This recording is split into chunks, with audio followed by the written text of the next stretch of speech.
Di mana-mana kabel. Mau lihat di langit juga terhalang kabel. Mau jalan di trotoar pun harus hati-hati. Bisa jadi tersangkut kabel. Ngeri juga ya. Kondisi kabel udara di langit Jakarta sudah lama dikeluhkan warga. Kabel-kabel yang menjuntai bebas dan tidak beraturan itu tidak hanya merusak pemandangan, tetapi juga dapat membawa musibah. Persoalan kabel kusut atau semrawut sebenarnya bukan masalah kemarin sore.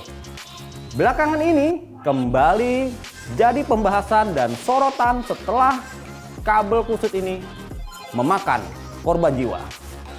Pertanyaannya, mengapa persoalan kabel di Jakarta belum juga tuntas? Dan apakah Indonesia memang tertinggal karena masih memakai tiang listrik dan kabel, ketika negara lain sudah mengalirkan listrik dan menggunakan kabel bawah tanah?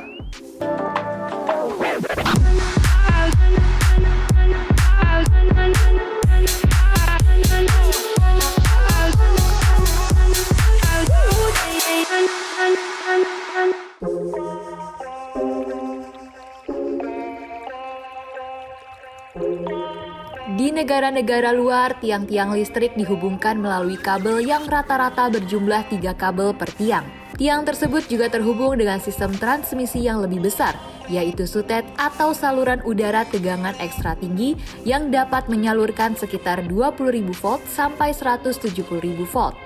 Bagaimana dengan di Jakarta? Di kota Jakarta, tiang listrik yang berbentuk ideal tidak dapat dibayangkan.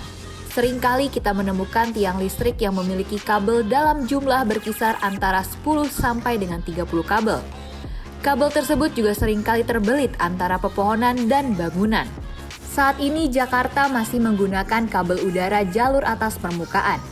Pemasangan kabel di atas permukaan ini memiliki keuntungan, seperti biaya lebih murah, pemasangan lebih cepat, mudah diperbaiki, lebih fleksibel, dan mendukung kompatibilitas serta skalabilitas. Namun, pemasangan kabel udara di atas permukaan juga memiliki kekurangan, seperti kabel terekspos oleh bahaya cuaca, rentan rusak karena aksi vandalisme, tertimpa batang pohon yang jatuh, rusak karena tiupan angin dan badai, serta rentan terhadap api. Pemasangan kabel yang berada di atas permukaan ini membuat keindahan kota Jakarta berkurang. Tiang dan kabel listrik menjuntai ini seolah sudah jadi bagian kehidupan masyarakat dan estetika kota Jakarta. Sebenarnya, apa alasan sebagian besar tiang listrik di Jakarta semrawut? Alasan pertama yaitu infrastruktur kota yang belum mendukung sistem perencanaan kabel terpadu. Lalu penataan tiang listrik yang masih berantakan. Ketiga, pemasangan kabel fiber optik yang asal-asalan. Dan terakhir, regulasi yang belum cukup memberikan sanksi tegas. Permasalahan kabel semrawut yang menjuntai ini tidak hanya merusak pemandangan, tapi juga dapat membawa musibah. Sejak 2015 hingga 2023, setidaknya sudah ada 4 kasus yang disebabkan oleh untaian tak beraturan kabel-kabel di Jakarta. Kasus pertama yaitu pada tahun 2015, 2 korban meninggal dunia akibat tersengat listrik. Kasus kedua yakni pada 5 Januari 2023 yang mengakibatkan seorang korban tidak bisa bicara, kesulitan menelan makanan dan harus menggunakan alat bantu bernapas. Kasus ketiga pada 28 Juli 2023 yang mengakibatkan seorang korban meninggal dunia akibat kecelakaan terkena kabel yang melintang. Kasus keempat pada 9 Agustus 2023, seorang korban terjerat kabel di kawasan Jakarta dan mengalami luka ringan. Rentetan kasus kecelakaan yang diakibatkan oleh semrautnya kabel utilitas di Jakarta memerlukan penyelesaian tegas. Pemprov DKI Jakarta pun akhirnya dituntut untuk memberikan jawaban atas semrautnya kabel-kabel fiber optik yang membahayakan para pengguna jalan. Lalu, bagaimana respon Pemprov DKI terhadap kabel udara yang berantakan ini? Pemprov DKI akan mengultimatum pemilik kabel berantakan dengan sanksi apabila kabel-kabel tidak dibenahi dalam kurun waktu 1 bulan. Sebanyak 400 tiang per hari di Jakarta akan dicabut. Kabel-kabel akan dipotong dan sementara dibentangkan di trotoar.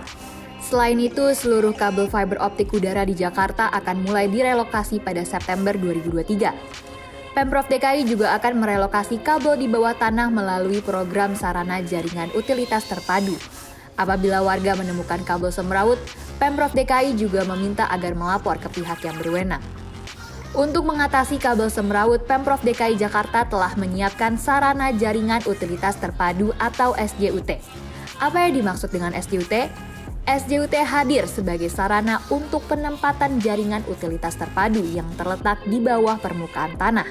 SJUT ini menjadi jawaban untuk mewujudkan kerapian kota yang bebas dari kabel udara dan kenyamanan masyarakat khususnya pejalan kaki.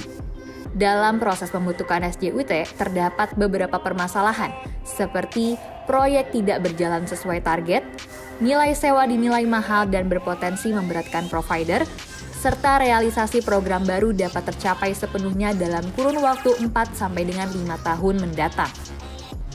Proyek sarana jaringan utilitas terpadu pun digadang-gadang sebagai sebuah solusi agar kabel-kabel liar yang menghiasi wajah Jakarta dapat dipindahkan ke bawah tanah.